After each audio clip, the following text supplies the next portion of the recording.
Alright, let's start this. I want focus out of you jokers today. Hey! No way! I was gonna say I was stirring your butt. Sorry about that, Dave. No problem. No, he's not, Dave. Alright, let's do this. And 3. And 1. And this is Rob with Guys, Games, and Beer Interviews, and with me is Tom, Larry, Jonah, Patrick, and a quiet person who doesn't want to be mentioned. And from Wadjet Eye Games, we've got Dave Gilbert. Hi, Dave. Hi there.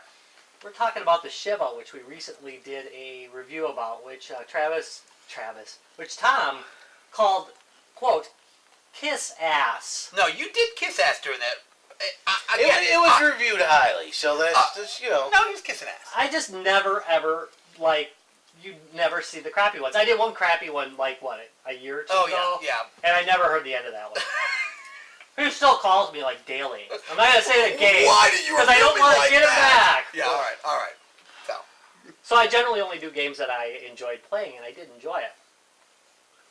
Maybe Dave can tell us a little bit about the game. Well, yeah, why don't we have... Perhaps we could have Dave, who we right. invited on. Who actually wrote the game. And ask him Did you write the game? I did write the game. All right, what about the storyline? Did there's writing code in that, but then there's coming up with the storyline that Rob fell in love with. Oh yeah. I wrote that. I did the code. Well, I did the code for the original version.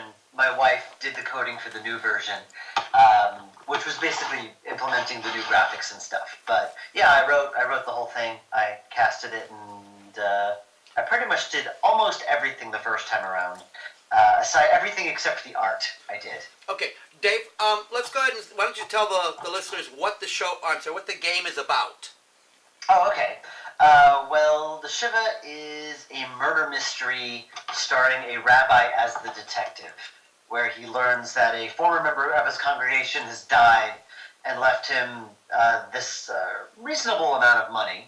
Not a fortune, but nothing to be sneezed at either. And he just wants to know why. So he pays a Shivah call, hence the name, and from there tries to find out why this guy died and why he left him this money and so on and so forth. So that's basically what it's about. Now, this is actually a re-release of the game you did originally in 2006? Yep, that's right. Cool. So, yeah. Who knows his facts? You know your facts. I mean, your review was brilliant. I told you kissed ass through the entire review. So then is perfect. he Jewish? Yeah, well... That is a good question. He may not. Yeah, you can pretty much assume that he is because he's a rabbi. No. No, we're talking about Dave. Is Dave Jewish? Yes. Yes, I am Jewish. Okay. Oh, I was going to say, does that matter? Well, no, the level of detail showed About the religion. right. Is there a lot of what you might say inside baseball, where if you're part of the Jewish culture, you'll get a lot more out of the game than if you're not? Well. It's hard to say. Well, I mean, I guess I should ask you. I mean, did you feel like you missed out because you weren't Jewish when you played it? Rob? Actually, I felt like I learned a little bit. I went to my grade school had a pretty large Jewish population, so I'm not completely, blind to all things Jewish. But it was interesting just immersing yourself into something that's different from your background, I think. Oh, thanks. That was. It's funny because there's a lot I got wrong. I can't say I know a lot about the religion. Maybe not many things. I just know that I kind of treated this the rabbi about to have to close the synagogue, kind of based that on detective tropes. So in reality, the rabbi would not be the guy in charge of that. He wouldn't be in charge of the finances. It wouldn't be up to the rabbi whether to close the synagogue or not. There'd be a board, and the board decides that kind of stuff. So really, that a real-life rabbi wouldn't have the kind of worry that Rabbi Stone did, but whatever. It made for good gameplay, so it doesn't matter, right? Thank Fair you. enough. I just, sometimes, if if you're part of a culture, you'll get like small inside jokes that maybe others don't, and you don't know what you don't know. So as someone not in that, you may still enjoy it and learn some things, but maybe you get just that bonus star. I like the rabbinical responses because they were. Oh, thank you. That's an old cliche. It reminds me of Freud. Rabbis answering a question with a question is an old joke. So it started out just being a cute thing and ended up being a core part of the game. So I'm quite proud of it. The rabbinical response. So now, the gameplay itself is all point and click, which is very nice. Thank you. And something that again, Rob, who played the game more than anybody, talked about during his review of it is the fact that you kind of kept the gameplay to the storyline only. There's no weird side stories. There's no useless puzzles that you have to solve that have nothing to do with the storyline. The game really focuses on the storyline. Was that intentional, or just because at the time when you did the original version that it was the quickest way to get the game on the market? Well, there was that, and also when I first made the game, it was for this. Way back in 2006, it originally was for this contest called MAGS, Monthly Adventure Game Studio Competition thing, and so I basically made the whole game in a month. Wow. So I had to keep it very focused, and that was the result. So I couldn't really go completely crazy with it. And that sort of was my business plan for a very long time, that I couldn't waste the time to spend years on a project. I had to keep things very short, very focused, and very simple, and that's how I get things out, and that's how I stayed in business this long, really. So again, for this game, the first one was you alone. Second one, you, your wife, and just the voice actors, or? Oh, you mean when you say second one, you mean the second version of the game? I'm sorry, yeah, the new version of the game. Okay. Well, the first version was me and the voice actors. The voice acting was in the original one. The art looked quite different. If you look up screenshots of the Shivah, you'll see the old art. And when we decided to remake it, the reason why we decided to remake it so fully was because the original graphics were so small that when we put it on a mobile, we wanted to port the Shivah to mobile because it was our shortest, simplest game, so it seemed like the most obvious choice. But when we did that, the graphics were so small that it was impossible to play on mobile. It was impossible. So we just decided, well, let's just remake the whole thing. The game is short enough, so that's what we did. We remade everything. So we had a new artist. My wife did all the new programming and the porting. But everything else was the same. All the dialogue, all the story, everything, all the voice acting remained unchanged. I was very tempted to redo some of that voice acting because I'm not happy with some of it, but there was only so far we were willing to go and in terms of getting the port out. Because it originally was supposed to be this quick, easy thing we were going to do, but it ended up growing as we decided to remake everything. And once we remake one thing, you want to remake everything else. Yeah. Little bit of scope creep. Every time. And then the original composer found out we were redoing it, and he wanted to redo all the music. So we told him, "Yeah, fine, send us more music," because if he could do that on his own and send it to us. That wasn't any more time and effort on our end. But to redo all the voice acting would have taken a little bit more time and effort and money than we were willing to put into it. And the voice acting, the original voice acting, with some exceptions, was fine, so we just kept it. The soundtrack, now the original reminded me of, it was a little bit more Sierra-ish, I thought. How so? I thought it had that kind of beepish effect. It might have been the recording that I listened to of it. I hadn't actually, I've seen on YouTube the original. Peter Gresser will be very, very sad because he used real instruments to make that soundtrack. Now the new one sounds really good. Yeah, I thought that one really drew me in. Yeah, I was talking about the original. Yeah, no, the original used he used a real violin to do the main theme, and it was used. Yeah, so. Well, that's what I get for learning off of YouTube, I guess, huh? You've just made Peter Gresser sad. Well, it isn't the first time that he's made somebody sad. Now you talked about that you kept all your original voice actors. Rob was really impressed with the voice acting in this thank you. game. I mean, did you guys hire professionals, or was it You know? Hardly.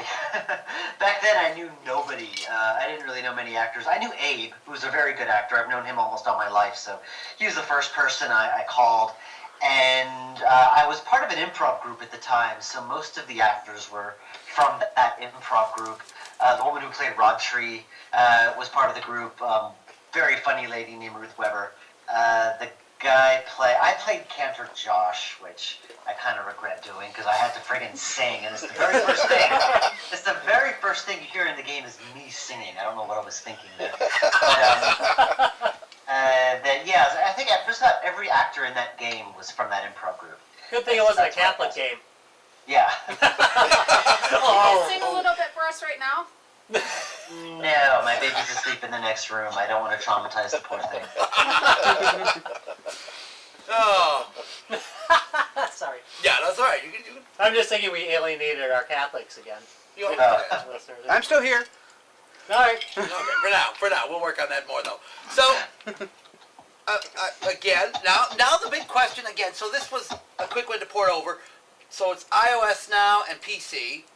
Any other platforms coming up for it? We hope so. I mean, we're a very small team, so we can only do, it's just me and my wife basically, so we can only port one game at a time, one platform at a time. So we've got Android, Mac and Linux versions of Gemini Roo coming out very soon, so you'll be hearing about that very soon. Android should be coming out. What we're going to be doing next year is, now that Janet has the process down pretty pat, we're looking to hire someone else to do it for us. Janet can teach them how to do it, and then we can just make new stuff. So we're hoping to get the ports out much faster than we have. How has the response been to like pointing to iOS? I really think that like adventure games are kind of something that could really do well on a portable device. Especially point and click. Yeah, They do well. Because it's not as well as PC or by any means. Yeah, I They just do figure well. it's something that's really pretty easy to pick up and put down, as well as being engrossing. Yeah, you know? that surprises me that you're not doing as well on the iOS as you are on the PC. I would have thought the iOS would have done better. No, PC's doing much better. I mean, of course, Steam helps. Yeah. Steam is a big help. And I agree with you. I mean, I love playing on the iPad because I don't have to sit at my computer. I could go to the couch. I can go to another room. You know, it's. Yeah, I mean, like, I don't know, like, Yeah. I kind of get the feeling when I play adventure games, kind of like, it's not quite like reading a book, but, I mean, it's kind of the same level of engrossment, I think. Well, this one especially because it's so story-focused. Yeah. Yeah, it's pretty much nothing but story. I mean, it's really story focused, and what am I looking for? It's process focused. Process driven. Yeah, so you really are process driven in the game. Yeah. I mean, so, all right, so Rob basically he figured about 1.5 hours for completing each ending. No, I put 3 to 4 hours. It took me 3 hours to do the first one. The first time. And I did one cheat when I got stuck at a point. So Rob! I did do one cheat. You're not supposed to do cheats.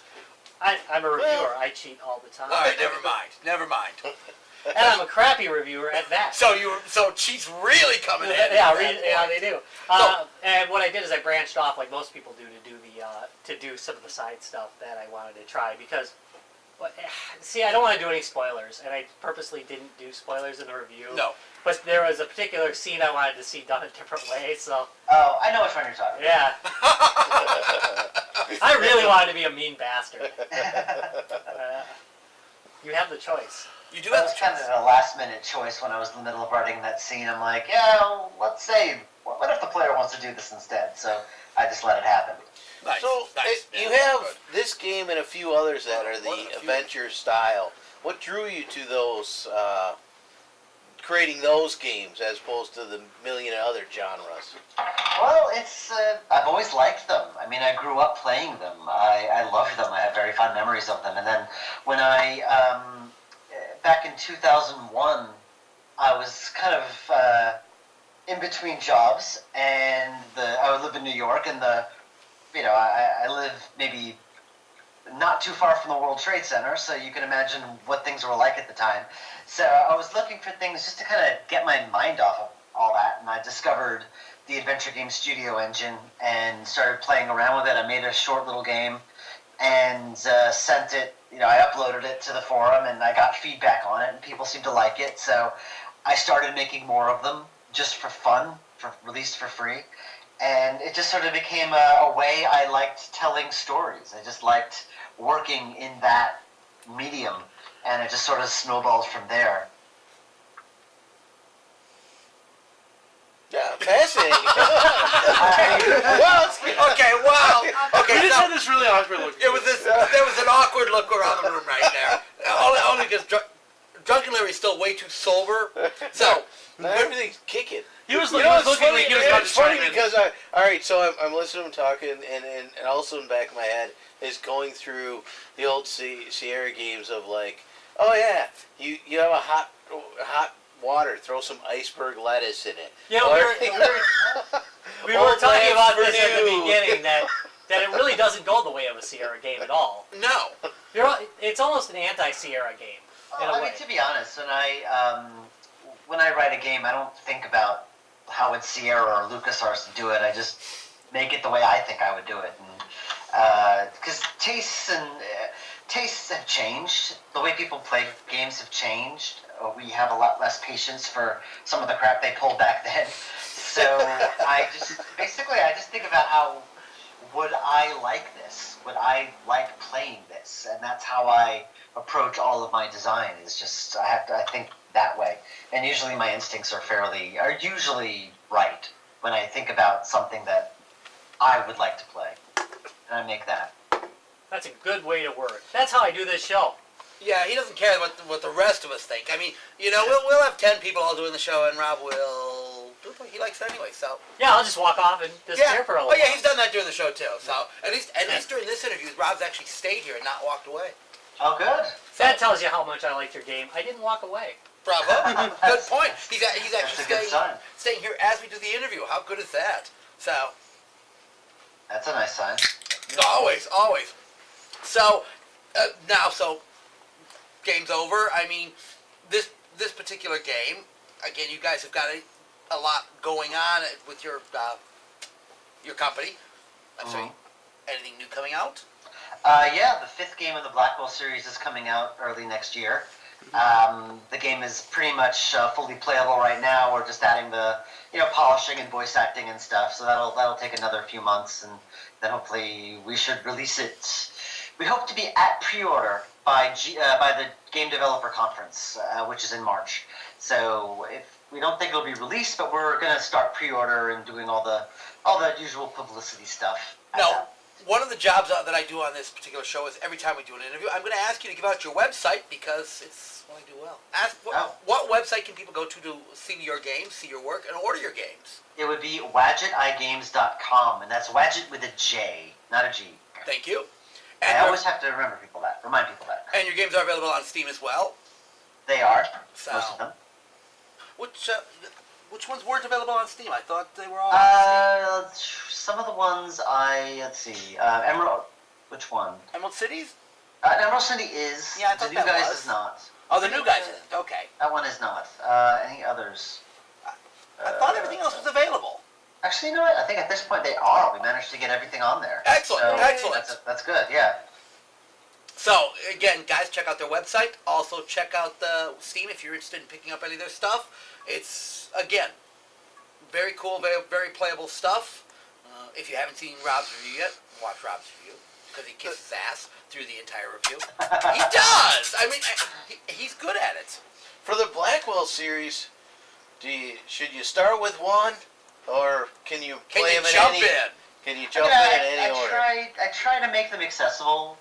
And the funny thing is, I'm my own worst critic. So naturally, you should start with Legacy, but I think I've learned I'm always very picky about Legacy, and everyone tells me I'm crazy. So I guess you should start with Legacy. If you like it, it just each one gets progressively better. Okay. So that's the best way to put it. If you don't like it, then the rest, then they get better from there. So. All right. I'm just gonna throw this in there. Unbound. Yeah. Is that Ariel or is that so? Ariel. The picture has a resemblance to Ariel. To a Disney character. I guess. Kind of. I never thought of like this. Compare. All right. I mean, Lauren is kind of a, hard-bitten, hard-smoking, Not in that picture, she's kind not. of PI kind of character. But I never thought of her as Ariel. But I guess Not in that picture, she's not. maybe in the picture she's got the kind of red hair. I don't know. As a- Red tinged hair. As a fair warning, Tom has this weird thing. With Disney characters, yes. It's not a Brody thing. It's Disney princesses, okay?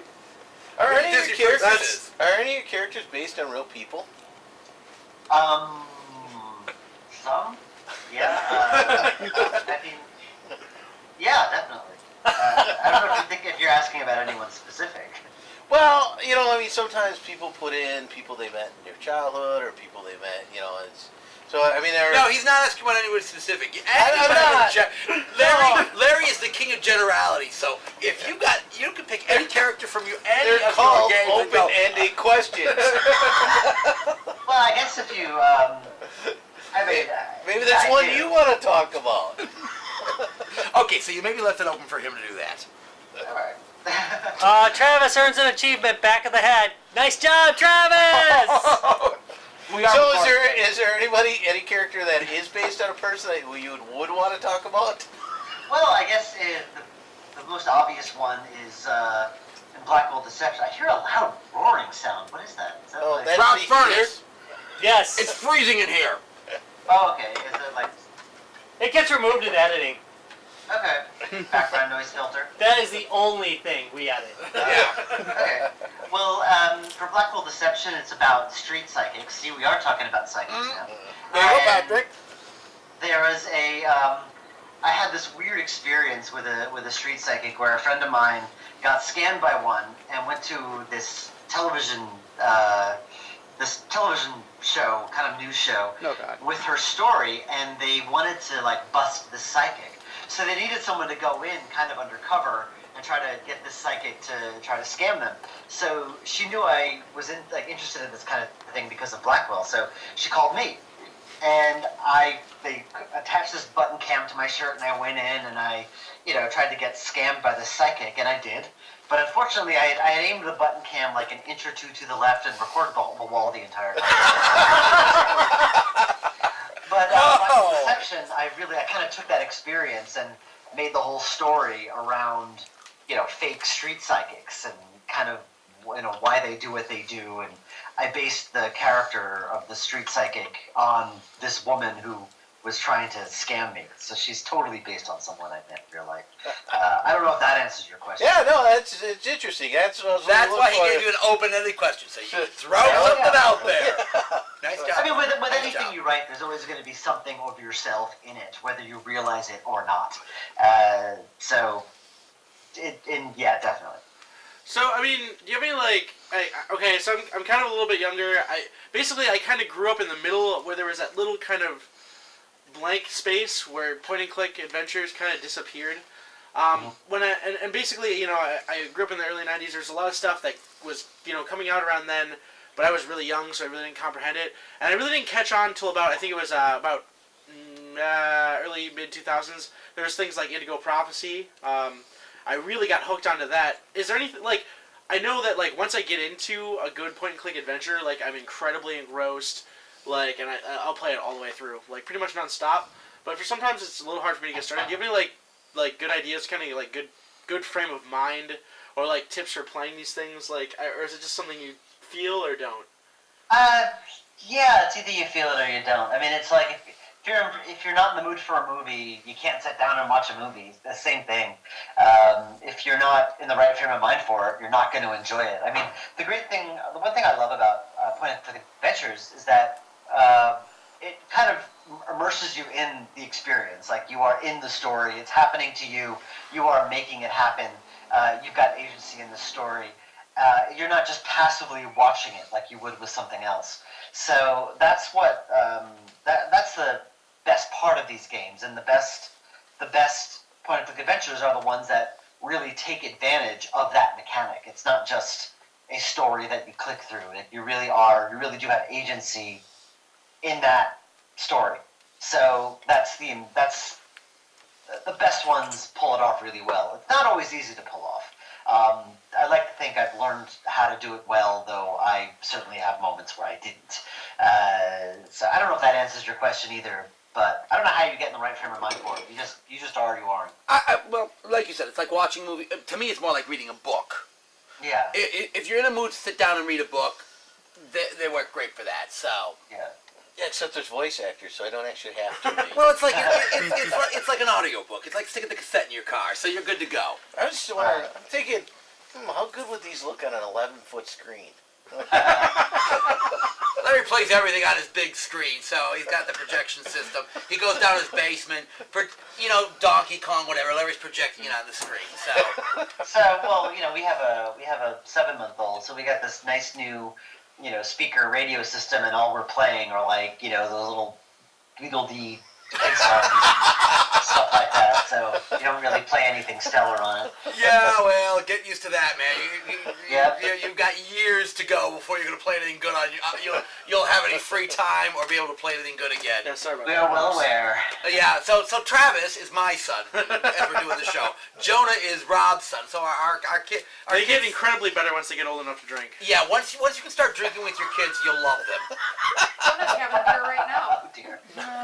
Just saying. All right. You are a horrible person, sir. That's why I love you. That's it. Someone's got to be the horrible guy. So, all right. So, guys, any other question? Dave, anything else you want to throw in? Not much. All I could say is just thank you. It's really nice that this game we released it in 2006. It was the first game we ever released commercially. I had no idea what the heck I was doing, and it means a lot that people still like it, even though I didn't really have any experience or clout at all when I made the thing. The fact that people still like it even after, I know we remade it, but it's still basically the same. It's just it sort of just it makes me feel good. That's all I can say. So thank you. It again, brilliant piece of work. Nice What about code. the dog? Well, we'll ask him.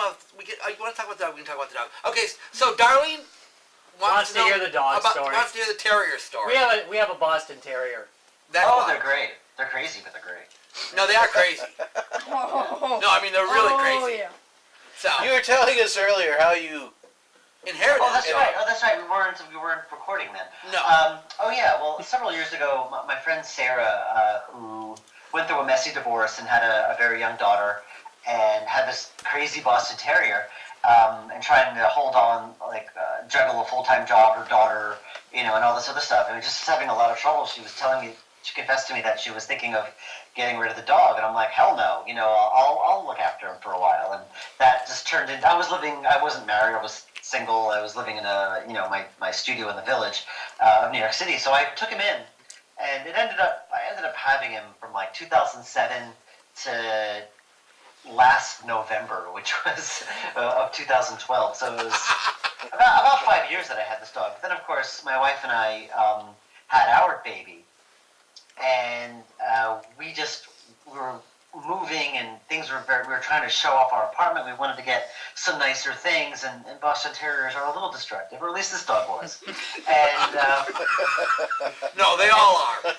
yeah, and so I just spoke to Sarah, and I said, I think you're gonna have to take him back now.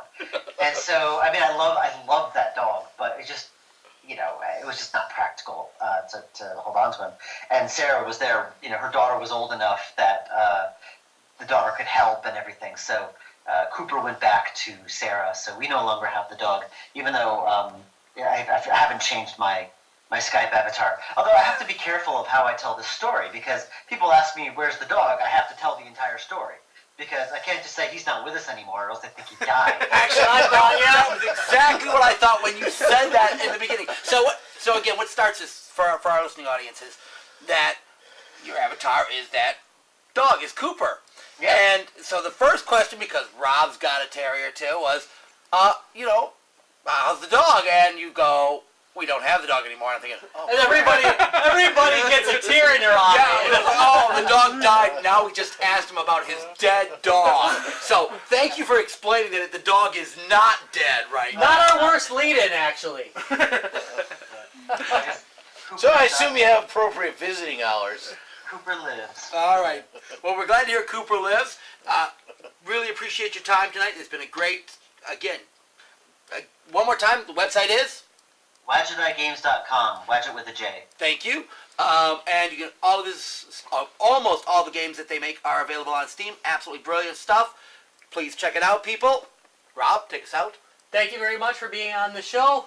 Thank you, folks, for listening. This is Guys, Games, and Beer Interviews. Woo!